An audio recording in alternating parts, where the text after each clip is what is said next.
Hello student. हमने question number 20 तक के देख लिए थे कि विश्व की अधिकतर जनसंख्या वृद्धि विकासशील देशों में हो रही है।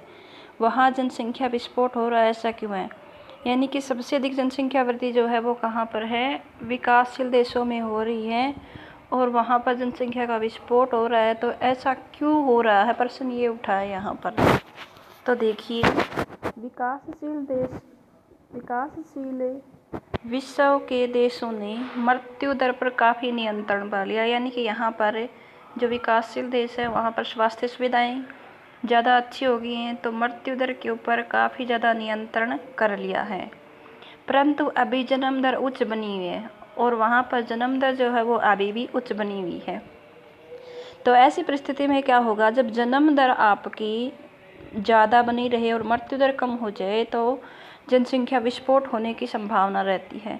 इसीलिए इन देशों में अधिकतर जनसंख्या वृद्धि हो रही है। तो यही वो कारण है जिसके कारण जनसंख्या ज़्यादा बढ़ रही है। कहाँ पर? विकासशील देशों में। उसके बाद नेक्स्ट क्वेश्चन है आपका, किसी देश का वास्तविक धन क्या होता है? तो किसी देश का वास्तविक धन उस देश के निवासी होते हैं। यानी कि वहाँ के लोग अगर पढ़े लिखे होंगे, स्वस्थ होंगे तो वो एक अच्छा संसाधन है और वो देश का वास्तविक धन होते हैं। उसके बाद नेक्स्ट क्वेश्चन है आपका, किस महाद्वीप में जनसंख्या वृद्धि सबसे अधिक है? तो आपका अफ्रीका महाद्वीप जो है वहाँ पर सबसे अधिक जनसंख्या वृद्धि होती है। यानी कि सबसे अधिक जन्म दर जो है वो वहीं पर है और जनसंख्या वृद्धि दर सबसे ज़्यादा वहीं की है। जनसंख्या वृद्धि और आर्थिक विकास में कैसा संबंध होता है? जनसंख्या वृद्धि और आर्थिक विकास में हमने आपको पहले भी बताया था, ऋणात्मक संबंध होता है। यानी कि इनका विपरीत संबंध होता है। जहाँ आर्थिक विकास अधिक होगा वहाँ जनसंख्या वृद्धि कम होगी और जहाँ आर्थिक विकास कम होगा वहाँ जनसंख्या वृद्धि अधिक होगी। विश्व के किन क्षेत्रों देशों में एड्स के कारण जनसंख्या वृद्धि व जीवन प्रत्याशा कम हुई है? तो इसके बारे में हमने आपको पहले भी बता दिया था। अफ्रीका, स्वतंत्र राष्ट्रों के राष्ट्रमंडल में कुछ भाग और एशिया के कुछ भाग हैं, वहाँ पर जनसंख्या वृद्धि और जीवन प्रत्याशा कम हो गई है। माल्थस सिद्धांत क्या है? थॉमस माल्थस ने के अनुसार लोगों की संख्या खाद्य आपूर्ति के अनुसार नहीं बल्कि ज़्यादा हो रही है। यानी कि खाद्य आपूर्ति जो है वो कम गति से बढ़ रही है और जनसंख्या जो है वो ज़्यादा तेज़ गति से बढ़ रही है। तो इसका परिणाम जो है वो आपका अकाल, बीमारी तथा युद्ध तथा अचानक गिरावट के रूप में सामने आएगा। यानी कि कोई भयंकर बीमारी आ सकती है, अकाल पड़ सकता है या युद्ध हो सकता है। तो ऐसी परिस्थितियों में जनसंख्या एकदम से फिर कम हो जाएगी। किसी भी देश की जनसंख्या का वितरण व घनत्व क्यों महत्वपूर्ण होता है? तो जनसंख्या का वितरण व घनत्व उस देश की जनांकीय विशेषताओं को समझने में मदद करता है कि उस देश की जनसंख्या कितनी है, वहाँ पर कितनी महिलाएं हैं, कितने पुरुष हैं। जनसंख्या के साथ साथ में वहाँ पर कौन से धर्म के लोग रहते हैं, कौन से भाषा को बोलने वाले लोग रहते हैं। ये सभी चीज़ें जो होती हैं वो जनांकीय विशेषताएं होती हैं, जनसंख्या की विशेषताएं होती हैं। उसके बाद आता है आपका 27वां क्वेश्चन, पृथ्वी पर जनसंख्या को इस आकार तक पहुंचने में कई शताब्दियां लगी हैं। आरंभिक काल में ये धीरे धीरे बढ़ी, परंतु विगत कुछ 100 सालों के दौरान जनसंख्या आश्चर्यजनक दर से बढ़ रही है। यानी कि काफ़ी तेज़ गति से बढ़ रही है। तो इस कथन के संदर्भ में जनसंख्या वृद्धि के प्रवृत्ति के 3 बिंदु बताने हैं कि किस किस प्रकार से पहले कम बढ़ रही थी, बाद में ज़्यादा बढ़ रही है। तो देखिए, सबसे पहला देखते हैं हम, लगभग 8000 से 12000 वर्ष कृषि के उद्भव व आरंभ के बाद जनसंख्या का आकार बहुत छोटा था। यानी कि शुरुआत में जनसंख्या बहुत ही कम थी, लगभग कितनी थी? 80 लाख थी। ईसा की पहली शताब्दी में जनसंख्या जो थी वो 30 करोड़ पहुंच गई, यानी कि 30 करोड़ पे चली गई थी, जो कि लगभग 1750 के आसपास औद्योगिक क्रांति के समय विश्व की जनसंख्या 55 करोड़ हो। और जैसे ही आपकी 1750 का टाइम आया उसके बाद औद्योगिक क्रांति आई।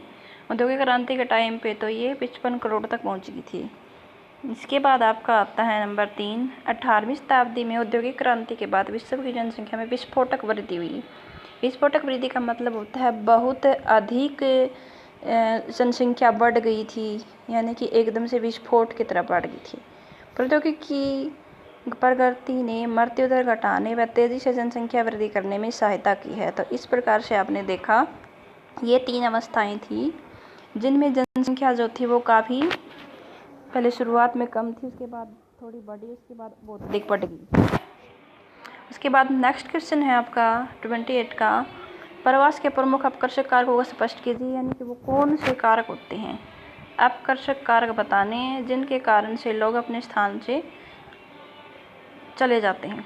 तो प्रवास के अपकर्षक कारक गंतव्य स्थान को उद्गम स्थान की अपेक्षा अधिक होते हैं। अपकर्षक का मतलब क्या होता है कि जो लोगों को आकर्षित करे, यानी कि अपनी तरफ बुलाए। जैसे कि सबसे अधिक है आकर्षक बनाते हैं ये कारण निम्नलिखित हैं। काम के बेहतर अवसर, अगर कोई गांव में रहता है उसको शहर में गांव के अच्छे अवसर दिखाई देंगे, अच्छी सैलरी मिल रही है, बढ़िया सुविधाएं मिल रही हैं, तो वो फिर क्या करेगा, काम के बेहतर अवसर होंगे तो वो अपने गंतव्य स्थान को छोड़कर अपने उद्गम स्थान को छोड़कर गंतव्य स्थान पे जाके रहने लग जाएगा। तो इसलिए वो उसका अपकर्षक कारक है। रहन सहन की अच्छी सुविधाएं मिल जाएं, शांति व स्वामित्व हो, अनुकूल जलवायु हो, अच्छी जलवायु हो वहाँ पर रहने के लिए, जीवन और संपत्ति की सुरक्षा हो। तो अगर ये सारी परिस्थितियाँ अगर अच्छी होती हैं तो व्यक्ति जो है वो अपकर्षक कारकों के माध्यम से अपने गांव से शहरों की तरफ जाने लग जाते हैं। तो यही वो कारण होता है जिस कारण से गांव के बहुत से लोग शहरों में काम के लिए जाते हैं। प्रवास के प्रमुख प्रतिकर्षक कारकों को स्पष्ट कीजिए। अभी आपने अपकर्षक देखे थे, अपकर्षक का मतलब था अच्छी परिस्थिति होना, क्या थी वहाँ पर गुड कंडीशन थी, इसीलिए लोग चले गए। अब प्रतिकर्षक जो होता है वो इसके विपरीत होता है, यानी कि जिस स्थान पे लोग रह रहे हैं वहाँ पे परिस्थिति अच्छी नहीं है, बुरी स्थिति है, इस कारण से लोग उस स्थान को छोड़ के चले जाना चाहेंगे। प्रवास के प्रतिकर्षक कारक उद्गम स्थान को उदासीन स्थल बना देते हैं, यानी कि लोग सोचने लग जाते हैं कि हम अपने उद्गम स्थान को छोड़ के चले जाएं। इन कारणों की वजह से लोग उस स्थान को छोड़कर चले जाते हैं, जिसके प्रमुख कारण होते हैं रहन सहन की निम्न दशाएं होना, यानी कि जहाँ पे लोग रह रहे हैं वहाँ पे दशा अच्छी नहीं होती।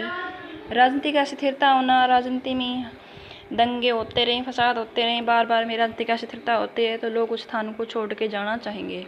प्रतिकूल जलवायु का मतलब होता है वहाँ पे बहुत अधिक भीषण गर्मी पड़ती हो या बहुत ज़्यादा सर्दी पड़ती हो या फिर कोई और प्राकृतिक आपदा बार बार आती रहे तो भी लोग उस स्थान को छोड़कर जाना चाहते हैं। प्राकृतिक आपदाएं आती हों, महामारियां ज़्यादा फैलती हैं, आर्थिक पिछड़ापन हो, तो इन सब परिस्थिति